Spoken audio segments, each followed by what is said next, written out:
a le droit d'être restés sur la terre. Nous sommes sur FM Télévision. Mesdames et messieurs, bonjour. Bienvenue dans ces numéros. Un numéro très spécial. Sur ce plateau, aujourd'hui, je reçois pour vous le professeur Guy Prince Octave Lutumba, président de la CDD. Avec lui, nous allons discuter de l'actualité. Mais l'actualité reste dominée comme ça par la question du dialogue en République démocratique du Congo. Ce dialogue, c'est décidé déjà, mais ça sera pour quand et qui sera comme partie prenante. On doit mais également parler de la santé de la CDD. Président, bonjour. Bonjour, monsieur Honoré. La santé, ça va? Oui, Dieu nous fait grâce. Dieu vous fait grâce. Comment se comporte la CDD? Oui, la CDD se porte bien, comme je me porte moi-même son président national. Vraiment, comme vous vous portez bien. Est-ce que d'abord la question du dialogue est là? Est-ce que vous êtes d'abord partant pour cette question? Partant pour le dialogue inclusif en RDC. Partant pour le dialogue inclusif en RDC. Je crois que si tout ne dépendait que de mon point de vue, le dialogue n'est ni nécessaire ni opportun à l'heure qu'il est. Parce que le peuple congolais tout entier devait être concentré à l'heure qu'il est sur la question de savoir comment se libérer de l'emprise de ceux qui nous clochardisent. Comment se libérer de nos envahisseurs. Mais c'est en échangeant ensemble sur la même table que nous pouvons avoir des solutions pour ça. Mais le problème c'est quoi? Le problème c'est qu'il y a pas longtemps que le peuple congolais était aux élections, qu'il a désigné ses dirigeants. Et ces dirigeants ont pour mission de défendre le pays contre toute agression. C'est pour ça que le peuple congolais était aux élections. Et donc, le meilleur moyen pour un peuple de s'exprimer, ce sont les élections. Et les Congolais venaient de le démontrer. Ils ont mis en place toutes les institutions, en commençant par le président de la République, le Parlement, tant sur le plan national que sur le plan des provinces, et enfin, il y a un gouvernement qui est mis en place et qui fonctionne chaque jour. Ça fonctionne, mais les pouvoirs n'arrivent pas à Goma, Bukavu, vous savez très bien. Oui, mais cela ne tue pas l'État congolais. La République démocratique du Congo existe. C'est vrai qu'il y a ces hiatus, mais cela n'empêche pas la République de fonctionner comme fonctionne tout État. Et c'est pendant ce temps que la République doit également réfléchir de comment mettre fin à cette situation pour aujourd'hui, demain et pour le futur. Si on parle de dialogue aujourd'hui, c'est parce qu'il y a un problème. Le problème qui est là, c'est la situation rwandaise. Oui. Des grandes parties des villes motivement sont prises par les rebelles M23. Oui. Si aujourd'hui vous refusez le dialogue, quelle sera la solution que vous proposerez? Bon, je vais vous faire une anecdote. Vous êtes chez vous à la maison et à la porte, le voisin ou le bandit vous agresse. Vous le voyez. Ils ont même déjà pris une partie de votre maison. 2 chambres. Ils ont en captivité vos enfants. Qu'est-ce que vous faites? Vous convoquez la réunion de famille ou bien vous cherchez comment vous débarrasser des agresseurs et ravir les enfants qui sont capturés par l'agresseur. Et professeur, si parmi ces voisins, il y a aussi vos enfants dedans.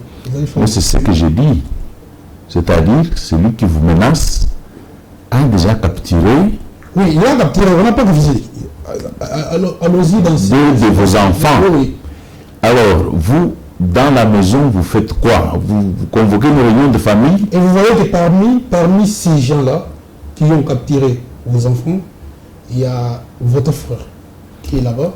Il y a peut-être votre neveu et tant d'autres. C'est ce que je dis, il faut agir de manière à les sauver, à bouter dehors l'agresseur et à sauver ceux qui sont captifs. La diplomatie du chef de l'État n'a pas tellement apporté des fruits jusqu'au jour d'aujourd'hui, parce que la guerre demeure. Et les opposants estiment que les dialogues seraient une solution. Bon, moi je crois que il ne faut pas que les Congolais perdent de vue l'histoire de ce pays. Je ne vais pas plus loin, vers les années 90, il s'est tenu en République démocratique du Congo un grand dialogue appelé la Conférence nationale souveraine. Et cette Conférence nationale souveraine a vu ses résolutions être étouffées dans l'œuf par la guerre de l'AFDEL. Donc jusqu'aujourd'hui, les résolutions du dialogue de la CNS, de la Conférence nationale souveraine, n'ont jamais été mises en application. Elles ont été étouffées par l'arrivée de l'AFDEL. L'AFDEL est arrivé avec le Kalachnikov pour faire table rase de tout ce que la conférence nationale avait pris comme résolution qui pouvait permettre au Congo de démarrer, tant sur le plan politique que sur le plan économique et social. Alors, l'AFDEL s'est incrusté au pouvoir au moyen des armes et en 2003,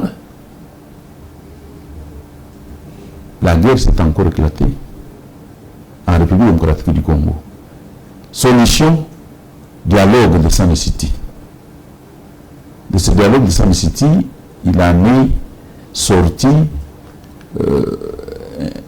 un régime bicéphale à plusieurs têtes, un président, 4 vice-présidents. Et il s'en est suivi quoi? La Constitution de 2006. Et on nous a fait croire que maintenant, le mode d'accéder au pouvoir... pacifique pour la première fois. J'en arrive. Le mode d'accession au pouvoir était les élections. Nous avons eu les élections en 2006, nous avons eu les élections en 2011, nous avons eu les élections en 2018, nous avons eu les élections en 2023, n'est-ce pas? Oui. Mais,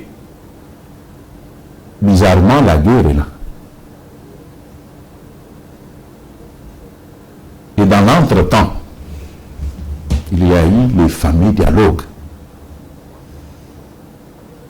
Il y a eu des fameux dialogues. Dialogue de la cité de l'Oya, dialogue de la Senko, n'est-ce pas? Et il s'en est suivi les élections de 2018. Mais la guerre est là. Depuis 30 ans, le Congo est en guerre. Et donc les différents dialogues qui se sont tenus n'ont pas créé un climat de paix. Si on peut revenir quand même dans l'histoire, Kabila a maîtrisé le rebelle en 2013. Tshisekedi a pris le pouvoir avec 145 territoires. Très bien. Kabila a maîtrisé l'M23 en 2013 et qu'il a ressuscité aujourd'hui. C'est à vous de me dire. Non, mais vous le savez, qui est le chef du M23? C'est à vous de me dire. C'est lui-même Kabila. C'est lui-même Kabila. Il l'a dit. Il vit avec eux là-bas. Vous l'avez vu en image. Alors, c'est le seul à être comme ça toléré, dont la présence est tolérée par les M23 et leurs affidés. Et toi et moi, depuis que Goma est tombé, personne ne peut y aller. Mais lui, il a l'accès. C'est-à-dire qu'ils sont ensemble. Cela prouve que quand même Félix Tshisekedi ne gère pas bien. Félix Tshisekedi... Quelqu'un qui a quitté le pouvoir, oui. Après quelques années, il revient comme un rebelle et il récupère certains territoires. Oui. Et là, vous pouvez dire que vous êtes fort. C'est le piège qui nous a été tendu. Pendant que vous avez... Pendant le règne de Joseph Kabila, pendant le règne de Joseph Kabila, il s'est illustré à détruire notre système de sécurité, à le fragiliser, de sorte que, en trompant l'œil vigilant du peuple congolais, il dit, voilà, je cède le pouvoir, passation pacifique et civilisée, mais il le récupère de la main gauche, ce qu'il a donné de la main droite. Après 8 ans, on peut avoir les tels discours encore, vous êtes. Mais quel est l'héritage que Félix Tshisekedi a obtenu de son prédécesseur? Lorsque vous faites l'inventaire de cet héritage-là, vous comprenez que Félix va hériter un pays avec une armée déstructurée. Félix Antoine Tshisekedi va hériter un pays qui avait la même avec d'abord au début, une armée infiltrée. Il l'a dit, le chef de l'État, il a dit qu'il a trouvé une armée déstructurée, une armée infiltrée. Mais qui avait placé ces infiltrés qui étaient au service de Kagame? Qui les avait placés? C'est celui qui a fait la passation pacifique et civilisée du pouvoir. Mais ce passeur du pouvoir civilisé, qui du reste n'a pas été candidat en 2019-18, pouvez-vous poser la question, comment en 2023, lui qui avait passé pacifiquement le pouvoir, boycotte les élections? Lui, de son camp politique. Parce que toutes les conditions n'étaient pas réunies. Lesquelles? Parce que lui, nous avons participé à une élection de 6 à 7 jours, vous le savez très bien. Oui, quand même, vous-même, vous êtes aussi victime des élections. Je suis victime, mais je ne peux pas prendre mes émotions et prendre ma déception pour en faire toute une idéologie pour une république. C'est vrai que notre système électoral n'est pas parfait. Alors, à quoi c'est un bon point? Est-ce que participer dans une élection, vous savez... Je dis qu'il n'est pas parfait, ce n'est pas qu'il n'organise pas des élections. Ils organisent, mais il y a des imperfections qu'il faut améliorer. Il y a des imperfections qu'il faut améliorer. Mais cela ne donne pas lieu à la prise des armes pour s'attaquer à son propre pays. Et donc, voilà comment ça se négocie. Donc, le pacificateur, le passeur du pouvoir, se retrouve aujourd'hui dans la rébellion à l'est de la République démocratique du Congo. Certainement qu'il avait un agenda caché. Sinon, il faudrait, si vous avez l'occasion de l'avoir, lui poser la question, pourquoi il est mécontent, lui qui n'a pas été candidat aux élections présidentielles, ni de 2018, ni de 2023. La mauvaise issue. Non, j'ai dit, c'est lui qui nous fait la guerre là. Il n'a été ni candidat ni en 2018, ni en 2023. Il est revendique quoi? 18 ans après le règne. C'est la preuve que on a eu affaire à quelqu'un qui n'avait aucunement l'amour du Congo, mais qui avait pour mission de s'enrichir sur les têtes des Congolais et de laisser le voisin Rwanda se permettre tout sur le territoire congolais, dans l'espace qui est occupé aujourd'hui. C'est ce qui arrive. Et ne vous étonnez pas, les demandeurs du dialogue aujourd'hui sont ceux qui ont boycotté les élections. Et donc le combat continue sous une autre forme. Il faut maintenant torpiller le système. Mais il y a aussi certains qui avaient participé aux élections et qui demandent le dialogue. Notamment lesquels? Vous avez Martin Fayulu par exemple, vous avez Denis. Oui, ils sont incapables de supporter l'échec aux élections. Ils sont incapables de respecter les cartons jaunes que le peuple leur a infligés. Mais quand même, vous avez vu leurs activités récemment, comment ils ont réussi d'abord à imposer une ville morte. Après, il y a une citaine qui a aussi beaucoup fait parler. Et ils annoncent déjà les 15, ils seront au Palais du Peuple. Nous sommes aujourd'hui le 17. Le 15 est passé. Les 15, je crois, les 15 du mois prochain. Non, ils avaient annoncé le 15 août. Or, je suis avec vous sur le plateau, nous sommes le 17 août. Et rien ne s'est passé. Et c'est comme ça, ça fait 3-4 fois qu'ils font des ultimatums que personne ne respecte. Et comment vous pouvez dire qu'ils ont de l'ampleur, de l'impact sur la rue? Vous avez vu la loi sur l'organisation du référendum, envoyée encore au niveau de l'Assemblée nationale, parce qu'il y avait des pressions de l'autre côté là. Non, ce n'est pas à cause de pression, parce que la Cour constitutionnelle a déclaré la loi sur le référendum recevable. Mais il a fait des observations. C'est ainsi que le président de la République, dans ses attributions bien entendu, a retourné la loi au Parlement pour une nouvelle lecture, pour se conformer à ce que la Cour constitutionnelle a recommandé, a fait comme réserve. Vous ne voyez pas qu'aujourd'hui parler de la question du changement de la Constitution, au moment où une partie de la République est prise par les rebelles, c'est une façon de désorienter les Congolais. Bon, c'est là que je voulais que le Congolais, lui aussi, réfléchisse un peu plus au-delà de tout ce qu'on lui raconte. Comment voulez-vous que, lorsque la nation est en danger, qu'on n'examine pas les causes de cette agression? Que les Congolais ne soient pas en mesure de s'émanciper pour dire non, je dois mettre en place des lois, des nouvelles lois qui prennent la situation actuelle en charge pour sortir de cet état d'infériorité dans la société. Le changement de la Constitution apporter le plus de solutions? Oui, naturellement. Comme lesquelles? Par exemple,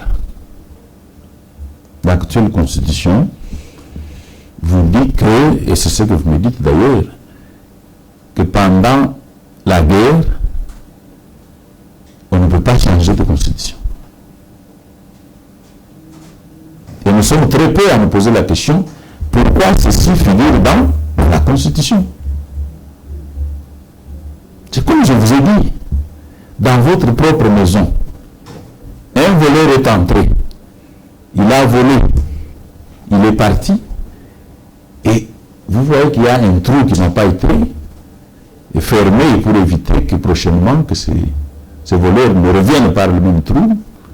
Mais on vous dit non, comme le voleur vous a volé, vous n'avez pas droit de boucher le trou. Professeur, dans ce sens, ils ont quand même raison, parce qu'on ne peut pas participer ou changer la Constitution avec un nombre de personnes sans vraiment tous les Congolais. C'est ce que je dis.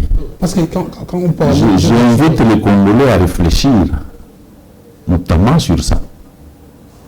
Parce que les États qui se sont développés pendant la guerre. Et à vous, on dit, parce que nous vous faisons la guerre, vous n'avez pas le droit de toucher à la Constitution. Et donc rester dans cet état-là de fragilité Et donc nous allons continuer à vous faire la guerre. Ne changez pas de constitution, c'est ça? C'est là qu'il faut s'interroger. Pourquoi cette disposition figure dans notre constitution de 2006? Et ne vous perdez pas, il ne faut pas perdre de vue. Il faut savoir que cette constitution a été élaborée dans un climat de guerre généralisé. Et ce sont les faiseurs de guerre qui nous ont élaboré cette constitution. Et ils nous disent, parce qu'ils savaient qu'ils vont longtemps nous maintenir dans cette posture de guerre. Il dit, pour que ces Congolais ne se réveillent pas, mettons-lui cette disposition. Donc, pendant la guerre, vous n'avez pas le droit de changer de constitution. C'est ça. Vous n'avez pas le droit de changer de constitution pendant la guerre. Mais pourquoi? Pourquoi on nous empêcherait de changer de constitution alors que nous sommes pendant la guerre? Pendant la guerre. Et la guerre, comme vous le savez, la guerre a toujours été un cas de force majeure. Et lorsqu'il y a un cas de force majeure, nul n'est tenu. Notamment, les Congolais n'est pas tenu par ce que la Constitution dit sur le changement. Professeur, une petite question. Parce que nous parlons du changement de la Constitution. Oui. Il faut changer la Constitution pour résoudre les problèmes que nous avons. Mais dans les contextes actuels, s'il faut parler de changement de Constitution, il faut aller au référendum. Oui. Et le référendum doit être pour tout le monde. Oui. Comment les gens qui sont à Goma, Bukavu, doivent participer dans cet exercice? Je vous retourne la question, ce n'est pas mon rôle, bien entendu, mais pour répondre à votre question, pouvez-vous me dire comment les élèves du Nord Kivu et du Sud Kivu participent aux examens d'État? Vous avez déjà posé cette question-là?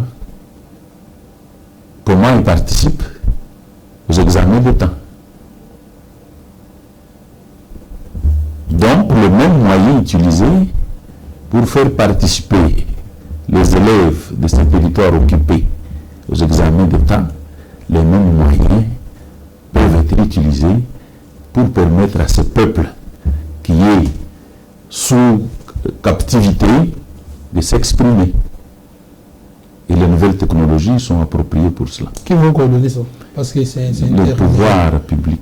Le pouvoir public n'arrive plus là-bas. Les pouvoirs, mais je vous pose la question, je vous ai dit comment les élèves de ces contrées-là participent-ils aux examens d'État? Vous ne vous êtes jamais posé cette question-là. Hein?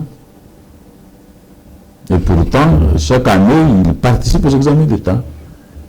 Les examens d'État composés à Kinshasa, corrigés à Kinshasa. Et donc, c'est possible. Peut-être par la bonne foi. C'est possible.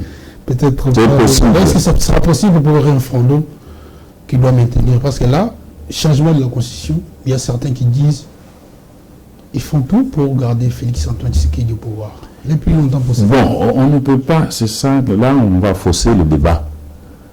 Lorsqu'on veut ramener tout sur mais pourquoi attendre tous ces temps? Quel est le temps? À 2 ans. Non, à 2 ans. je pose la question. Quel est le temps que la Constitution a prévu pour être changée?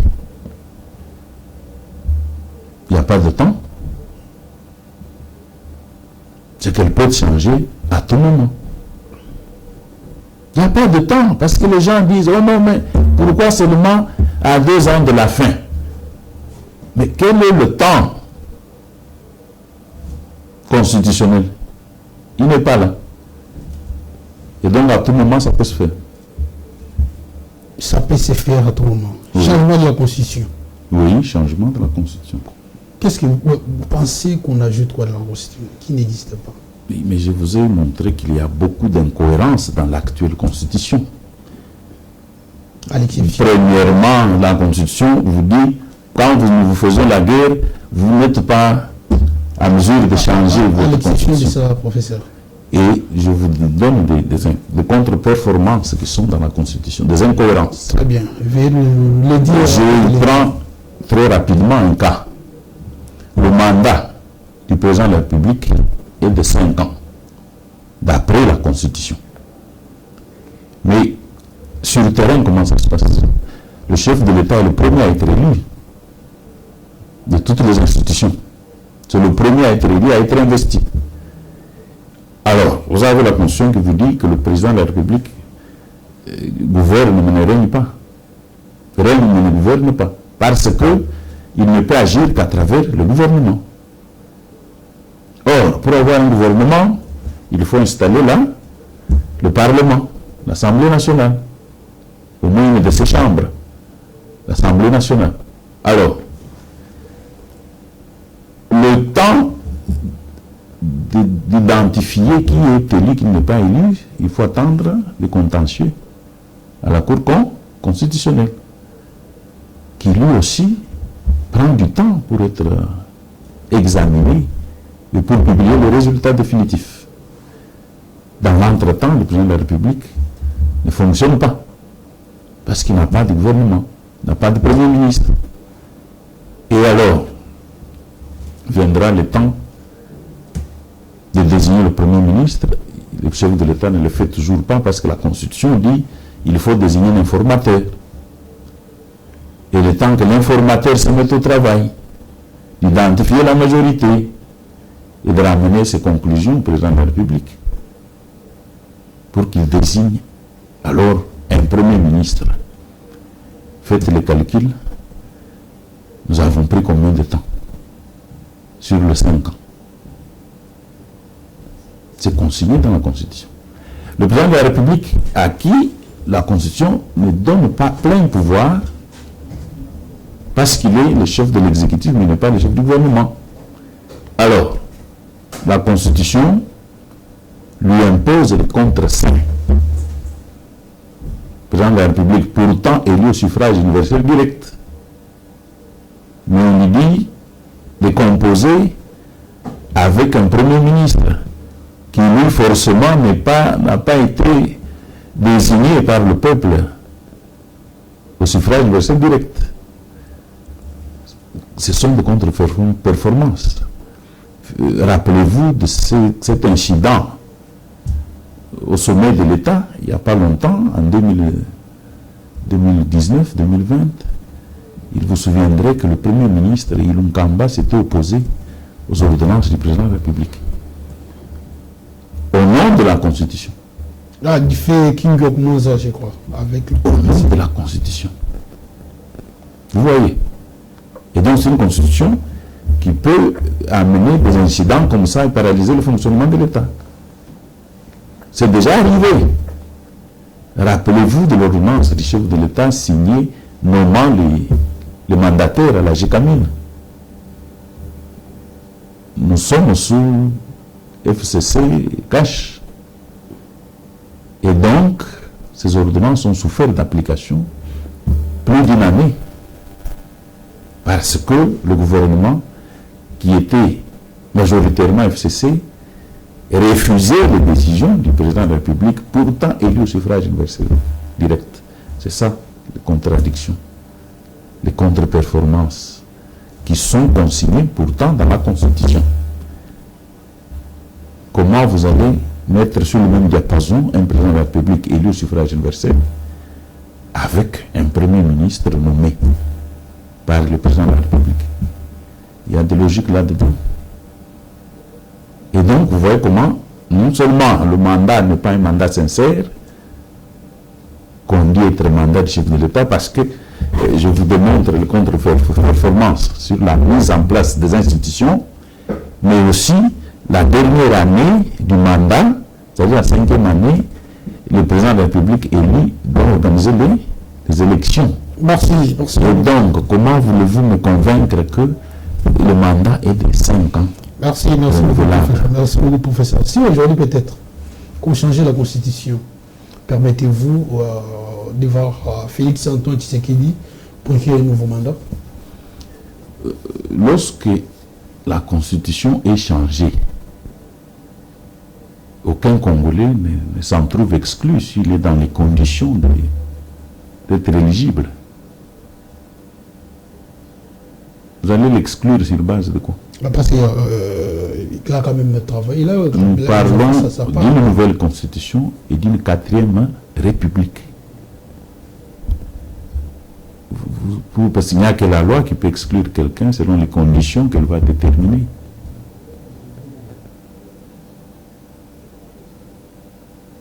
Et donc on ne peut pas comme ça d'emblée, sans loi, dire que tel ou tel va être exclu des élections.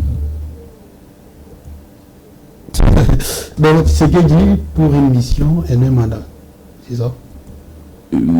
Aussi oui, parce que depuis 30 ans, Félix Antoine Tshisekedi Tshilombo est le seul et le premier qui dénonce l'agresseur à haute voix. Ah, vous savez que ce n'est pas son travail en tant que président de la République.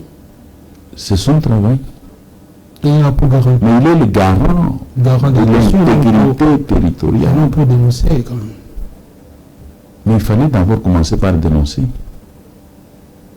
Parce que beaucoup de gens se trompaient sur le véritable guerrier. Entre-temps, les gens tombent. Oui, mais entre-temps, il ne dort pas. Il ne dort pas. Jour et nuit, il a mêlé. 4 ans. Oui. 4 ans de la guerre. La guerre, quand elle commence, on le sait, mais on ne sait pas quand elle se termine. Et puis, ce n'est pas le fait de Tshisekedi la guerre. Tshisekedi lui-même est venu au pouvoir en trouvant la guerre. Vous allez me dire que l'M23 était défait. Mais Tshisekedi a trouvé la guerre d'abord, la guerre institutionnelle. A trouvé la guerre institutionnelle. Donc il a hérité d'une situation exceptionnelle. Je venais de vous en donner des illustrations. Il arrive au pouvoir, il n'a pas la majorité parlementaire, il est obligé de vivre ce qu'on appelle la cohabitation. Ici, on l'a appelé la coalition. Ce n'était pas la coalition, c'était la cohabitation. Et il est difficile parce que vous avez un gouvernement qui ne vous obéit pas. Vous avez un parlement qui n'a pas le même programme que vous. C'était la guerre. Et il l'a vécu. Les 2 premières années du premier mandat de Félix Tshisekedi, pouvez-vous mettre ça sur son dos? Dès lors que vous savez que c'était l'FCC qui gouvernait. Mais l'FCC, c'était justement 2 ans. Ils ont fait justement 2 ans. Mais les 2 ans là, vous le mettez où? Les 2 ans là, c'est dans le premier mandat de Félix Tshisekedi. Il n'a pas gouverné.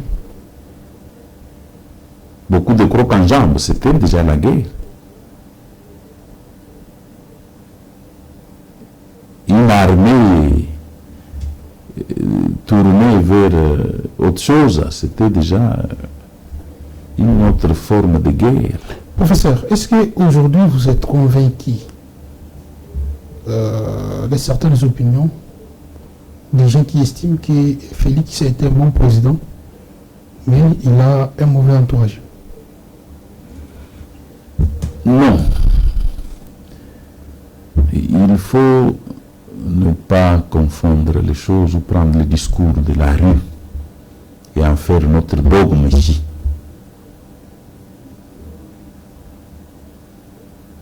Le chef de l'État s'est entouré de personnalités qu'il a jugées capables de l'aider dans l'accomplissement de sa mission. Et ces personnes l'accompagnent dans l'accomplissement de sa mission. Et il faut être heureux de voir le président de la République présider régulièrement les conseils des ministres. Il faut être heureux de le voir, parce que dans le passé, on ne voyait pas ça. Et donc, autour de lui, il y a une gamme de personnes qui font le travail, qui sont capables, parce que le chef lui-même, c'est lui qui est le seul à apprécier l'apport de tel ou tel autre de ses collaborateurs. Et donc, s'il ne sait pas défait de tel ou de tel autre, c'est qu'il continue à lui être fidèle dans l'accomplissement de sa mission. Êtes-vous fier aujourd'hui d'appartenir à la famille Union Sacrée? Oui, je suis fier parce que c'est cette famille qui accompagne le président de la République dans l'accomplissement de ce qu'il est en train de faire et qui est palpable. Et donc, je suis fier d'appartenir à cette famille. Vous êtes fier, professeur? Est-ce que l'Union Sacrée gère mieux? Non, dans l'ensemble. L'Union Sacrée n'est pas le gouvernement. L'Union Sacrée est une famille politique. L'Union Sacrée utilise ses pions. Il y a des castings qui sont... Dès que quelqu'un est au gouvernement, il est ministre de la République. Il cesse d'être membre de l'Union Sacrée. Mais ce sont des castings de l'Union Sacrée. Je dis, dès que quelqu'un est au gouvernement, il cesse d'être Union Sacrée. Il devient ministre du gouvernement de la République. Professeur, nous sommes arrivés presque à la fin. Qu'est-ce que tous ces gens-là de l'Est de la République peuvent mettre dans la tête? Parce que vous avez refusé le dialogue, qu'est-ce qu'ils peuvent mettre dans la tête pour espérer une paix durable? Attendez. Tout le monde le souhaite.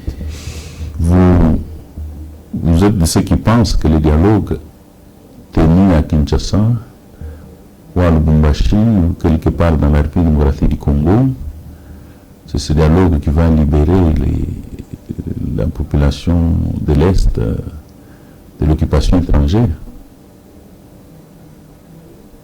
C'est ce qui est demandé. C'est-à-dire que c'est comme un médecin qui fait le diagnostic du malade, qui voit la cause de la maladie, mais qui prescrit un médicament qui n'a rien à voir avec le traitement de la maladie. Comment on peut continuer à halluciner jusqu'à ce point du moment où la communauté internationale, les Nations Unies, ont pointé du doigt Kagame comme agresseur de la République démocratique du Congo? Toutes les institutions internationales, l'Union européenne, les États-Unis d'Amérique ont même sanctionné Kagame et ses troupes, que le Conseil de sécurité des Nations Unies a pris une résolution 2778 demandant à Kagame de quitter le territoire congolais avec ses troupes. Mais il ne va pas Mais que nous soyons seuls, nous Congolais, à ne pas voir ce que la communauté internationale voit.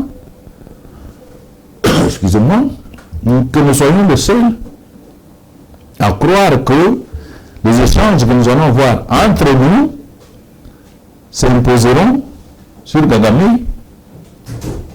Comment même la communauté internationale qui nous regarde ne va pas nous comprendre. Hein? Il ne va pas nous comprendre, nous Congolais. Parce que nous avons fait un plaidoyer. Et ce plaidoyer a produit ses fruits pendant que le processus suit son cours normal. Et donc, en interne, nous disons, venez, parlons un peu entre nous, qu'est-ce qui va, qu'est-ce qui ne va pas. Et là, dedans, vous avez des gens qui revendiquent les résultats des élections de 2018, alors qu'ils ont été aux élections en 2023.